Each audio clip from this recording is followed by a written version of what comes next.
সময় আছে আমরা যেটা করতে চাই সব সময় তার বিপরীত হয়। ঠিক তেমনি একটি মজার দুঃখের ঘটনা শেয়ার করব আজ আপনাদের সাথে। এই যে পাখি জোড়া দেখছেন, এটা ছিল আমার ছোট বোনের বাসায়। তো খুব আগ্রহের সাথে আমরা যখন গত বছর রোজার ঈদের সময় কিংবা তার আগে ওদের বাসায় গিয়েছিলাম, এই পাখি জোড়া আমার বাসায় নিয়ে এসেছিলাম।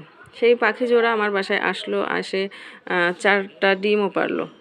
তো আমি একদিন বাসার বাইরে আমার ছোট ছেলে করলো কি, সেই পাখির মেয়ে পাখিটাকে, এই হলুদ পাখিটাকে উড়িয়ে দিল ওটার সাথে খেলতে যেয়ে। তো ছেলে পাখিটা যেহেতু ছিল, ভীষণ মন খারাপ, ছেলের সাথে খুব রাগারাগি করলাম, কিন্তু কি করব, পাখির নেশা যেন ধরে বসলো। তো বাজার থেকে আবার একটা পাখি কিনে নিয়ে আসলাম। কিছুদিন থাকলো পাখিটা, তারপরে কি হলো জানি, মারা গেল। তারপরে চিন্তা করলাম আবার একটা পাখি নিয়ে আসি। তো দোকানে গেলাম, যাওয়ার পরে চিন্তা করলাম ওই পাখির জন্য একটা পাখি নেব আর বাকি 2টা পাখি নেব। তো 3টা পাখি কিনে নিয়ে আসলাম। বাসায় এনে যখনই খাঁচার ভিতরে ছাড়লাম, খাঁচাটা দেখতে অনেক বেশি সুন্দর লাগছিল, যে 4টা পাখি একটা খাঁচার মধ্যে, প্রত্যেকটাই আলাদা আলাদা কালারের ছিল। তো সেই পাখির ভিতর থেকে বিকালবেলা হঠাৎ আমার ছেলে করলো কি, ধরতে যে এই যে আগের ছেলে পাখিটা ওটাকে উড়াই ফেললো।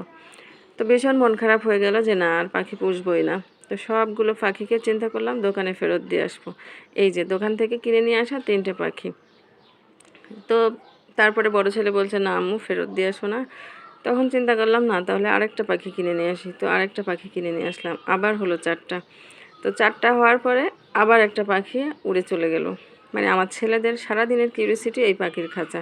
তো পাখির খাঁচায় যাবে, তারা পাখিতে হাত দেবে, পাখি তাদের সাথে খেলবে, এটাই তাদের চিন্তা। কিন্তু আসলেই তো পাখি সেটা এনজয় করে না। ওরা যখনই ধরতে যায় পাখি উড়ে চলে যায়। তো ভীষণ মন খারাপ হলো, খুব রাগারাগি করলাম, চিন্তা করলাম এবার পাখিগুলোকে ফেরত দিয়ে আসবোই।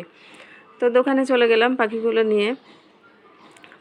নিয়ে যাওয়ার পরে দোকানদার 3টা পাখির দাম আমার কাছ থেকে যা রেখেছিল তার অর্ধেকও দিতে চাইছে না।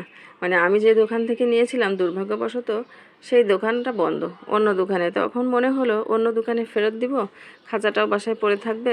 তাহলে একটা কাজ করি, আমি পাখিগুলোকে হচ্ছে একেবারে ফেরত না দিয়ে 1 জোড়া পাখি নিয়ে যাই।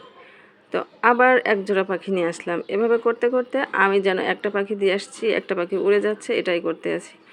তো তারপরে আবার পাখিগুলোকে ফেরত দিয়ে আসার চেষ্টা না করে আমি আবার 2টা পাখি নিয়ে আসলাম। ওমা, 2টা পাখি নিয়ে আসার পরে আমার ছেলেদের সে কি কিউরিসিটি, সব কাজ বাদ দিয়ে থুয়ে খালি পাখির কাছে বসে থাকে। তো তাদের এই কিউরিসিটি দেখে নিজেরও সত্যি, আর সবচেয়ে বেশি ভালো হচ্ছে যেটা, আমি নিজেই পছন্দ করি পাখিগুলো দেখতে, আমার খুব ভালো লাগে। আমি ঘুরে ঘুরে যেয়ে পাখিদের কাছে দাঁড়াই, দেখি। তো এরকম করতে করতে আবার চিন্তা করলাম না, তাহলে পাখি ফেরত দিব না, তো আবার পাখি নিয়ে আসি। তো আবার 2টা পাখি নিয়ে আসলাম। তখন রাত্রেবেলা আমার ছেলে করলো কি, ওই পাখির খাঁচার কাছে বসে বসে পাখির খাঁচাগুলোর তারগুলোকে সে টানা সরাই সরাই, যেহেতু পাখির মুখ খুললেও পাখি উড়ে চলে যায়, সে এটাকে ধরার চেষ্টা করলো।